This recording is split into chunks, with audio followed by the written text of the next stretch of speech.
Welcome back. So, during this video, I'm going to prove a few results about uniformly continuous functions.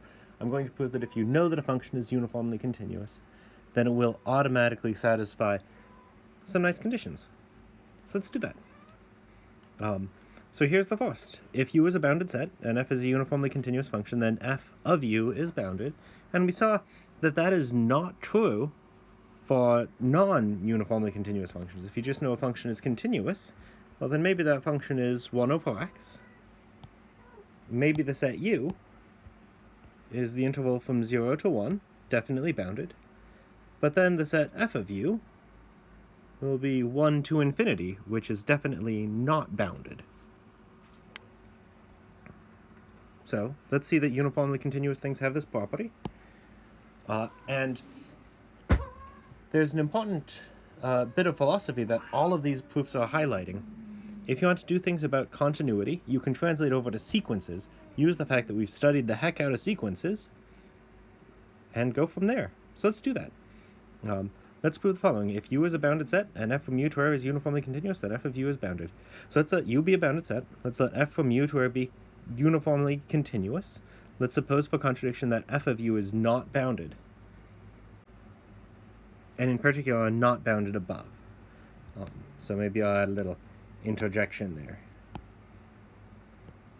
And this will be added in the PDF that you'll see. Without loss of generality, let's assume f of u is not bounded above. Sorry, to not be bounded means you're either not bounded below or not bounded above. In particular, then, for any natural number n, that natural number n is not an upper bound for f of u, because no number is an upper bound, and so we see the following.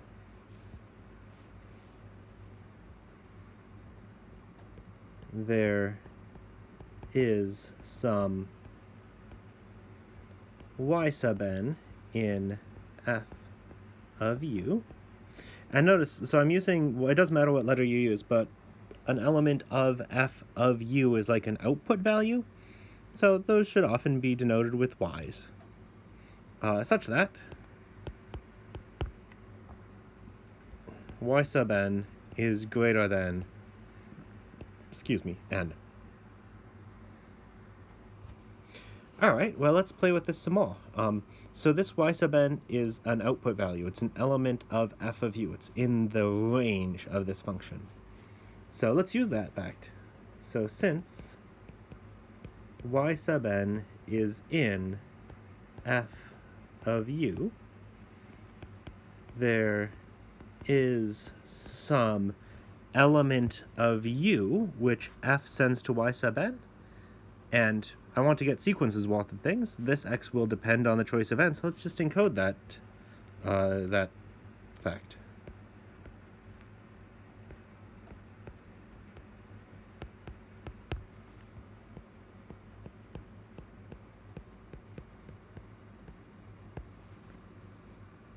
Neato. So I've just constructed a sequence worth of inputs which sees that the image of the function is not bounded above. That's what I've constructed. So let's use this sequence worth of inputs. Now, since I know that u is bounded, x sub n is also bounded, so by the Bolzano-Weierstrass theorem,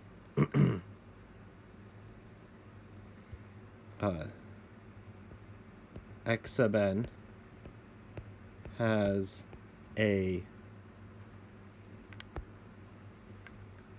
convergent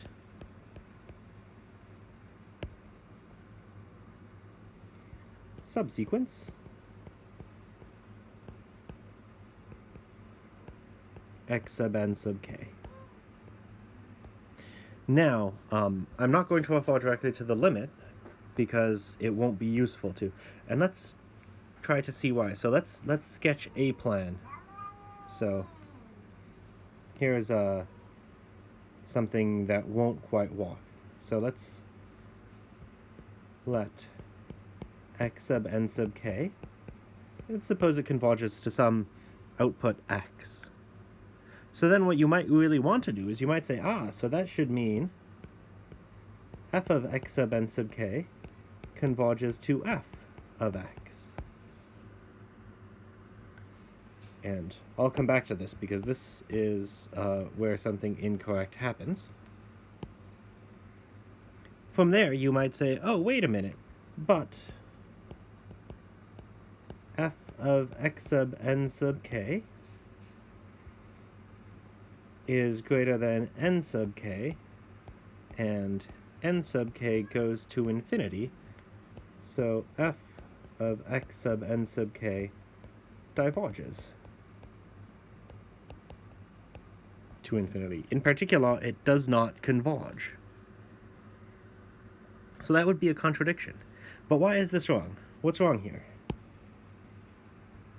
Well, what's wrong here is this step right here. Just this one circled. Is x in the domain of f?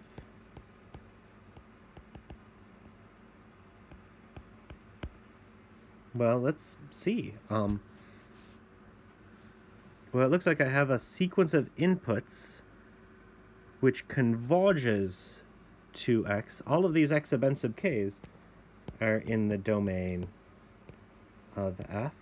So I guess that means that this x is a limit point of the domain of f. But all I know about u is that it's bounded. It might not include all of its limit points. So that proof is incorrect. So in summary of that incorrectness, that set u is not assumed to be closed. So I can't assume that I can evaluate f at its limit point. So I can't evaluate f at the limit of x sub n sub k. The limit of x sub n sub k might not even be in the domain of f. So what will we do instead? Well, I know that x sub n sub k is convergent, so x sub n sub k is Cauchy. Here's what I'll do. I'll show that f of x sub n sub k is Cauchy. And I'll figure out why that should give a contradiction.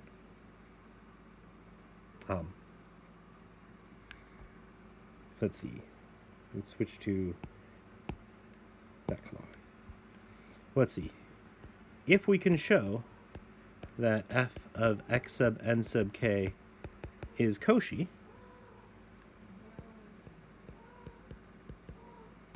then we'll know that f of x sub n sub k converges.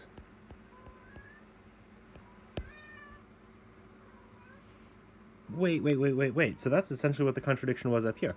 I didn't care where it converged.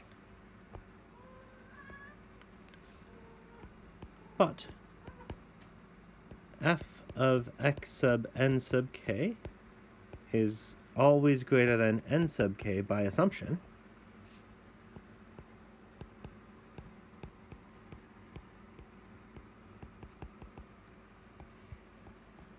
So since n sub k diverges to infinity, that means that f of x sub n sub k diverges to infinity. And so, in particular, does not converge. So there's the contradiction, right? It does not converge, and yet it converges.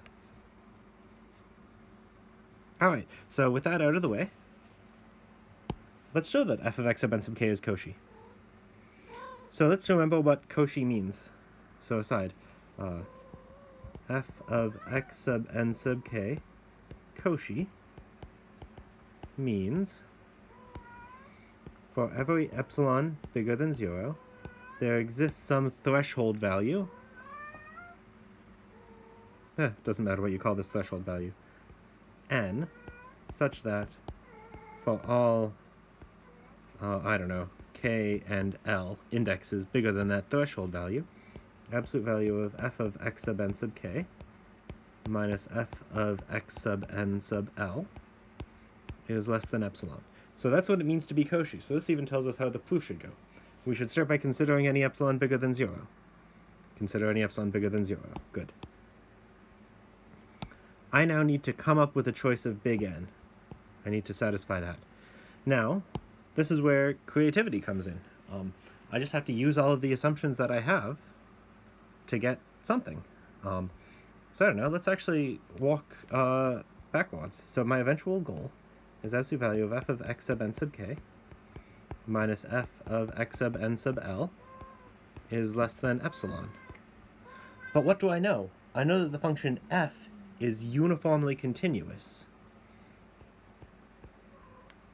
So because this function is uniformly continuous, that tells me if x sub n sub k minus x sub n sub l is less than delta, then absolute value of f of x sub n sub k minus f of n sub l is less than epsilon. So if I can get absolute value of x sub n sub k minus x sub n sub l is less than delta, where, I mean, that delta will have to be declared in the actual proof, then I'll be done. But wait, this sucker is Cauchy, and this number delta is bigger than 0. So if I can get k and l bigger than some appropriate choice of n, then we'll be able to conclude that the absolute value of x sub n sub k minus x sub n sub l is less than delta. Then by uniform continuity, we'll be able to get absolute value of f of x sub n sub k minus f of x sub n sub l is less than epsilon, which is what we'll need to conclude. So there's the sketch. Let's declare everything. And you'll notice that during the verbal step, this happened first. So let's declare that first. So we'll consider any epsilon bigger than 0. Since the function f is uniformly continuous, there exists a positive number delta, such that for every x and y in U, if the absolute value of x minus y is less than delta, then the absolute value of the corresponding outputs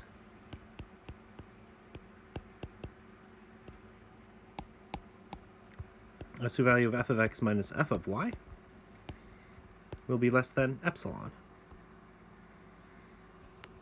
Now, the sequence x sub n sub k is Cauchy, and this number delta is bigger than 0. It follows that there exists some big N such that k and l are both bigger than big N. Then, the absolute value of x sub n sub k minus x sub n sub l is less than delta. So that, because of the relationship between delta and epsilon, we will be able to conclude. What do I mean by the relationship between delta and epsilon? I mean this line. If two inputs are within a delta of each other, then the outputs will be within an epsilon of each other. The absolute value of f of x sub n sub k minus f of x sub n sub l, parenthesis, is less than epsilon. So let's see if this proof actually proves Cauchiness. So we came up with we considered any epsilon bigger than 0. We then came up with a delta. This delta isn't part of the conclusion, but it's worth mentioning as part of the proof. We use that delta to come up with a big N. So yes, we did come up with a big N.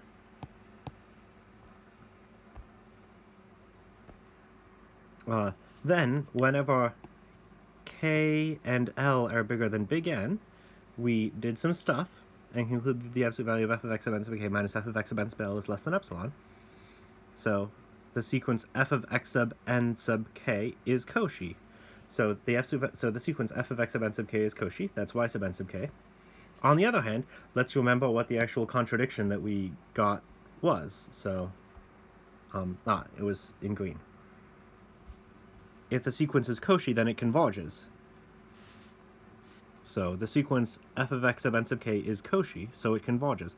But y sub n, by assumption, diverges to infinity.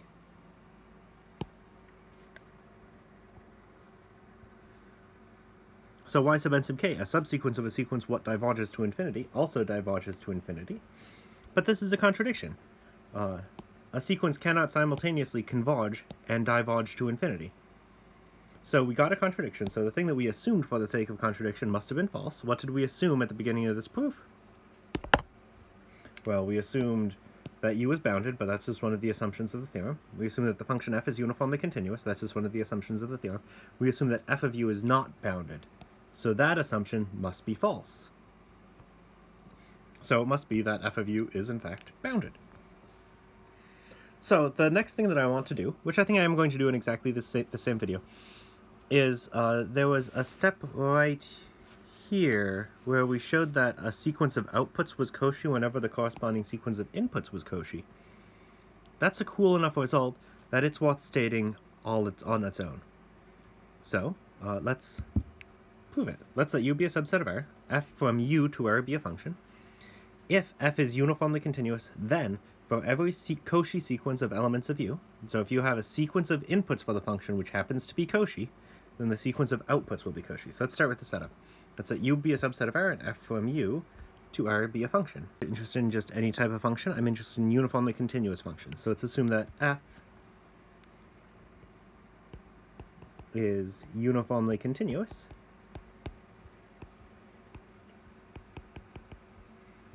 And maybe specifically uniformly continuous on u. Let's let xn be a Cauchy sequence of elements of u. I need to show that the sequence of outputs is Cauchy. F of x sub n is Cauchy.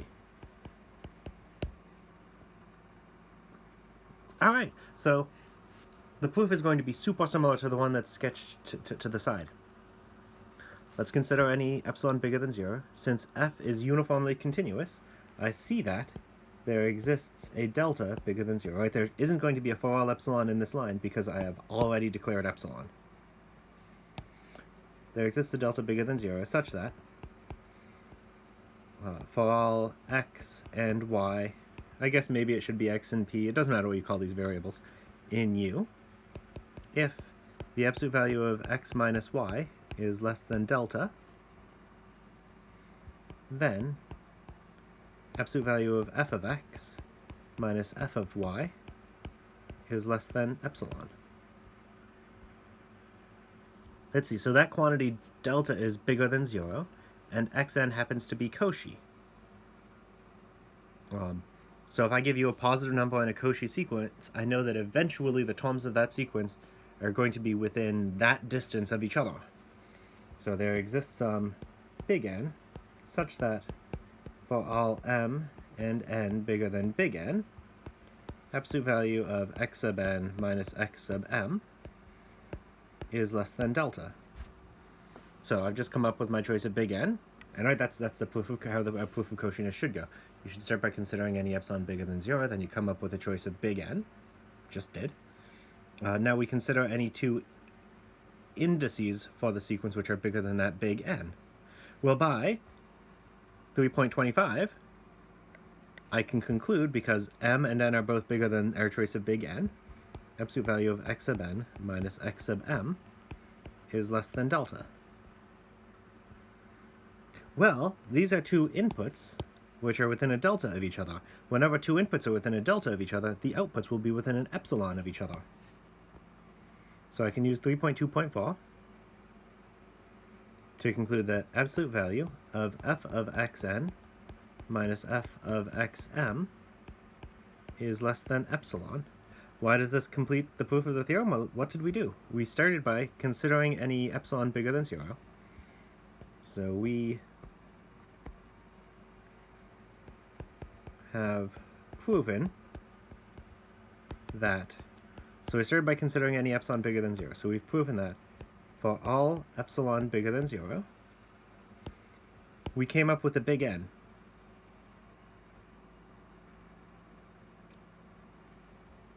We came up with a big N right there.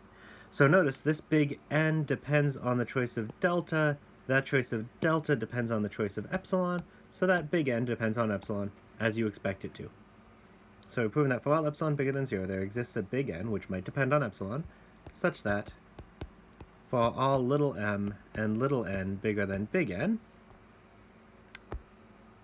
absolute value of f of xn minus f of xm is less than epsilon. Therefore,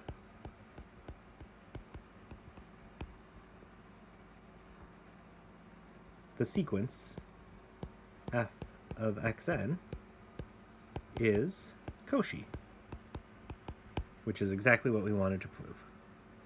Wonderful. So there's one last result that appears in these notes. I think I will go ahead and stop and leave this next result to a separate video that I will do in just a moment.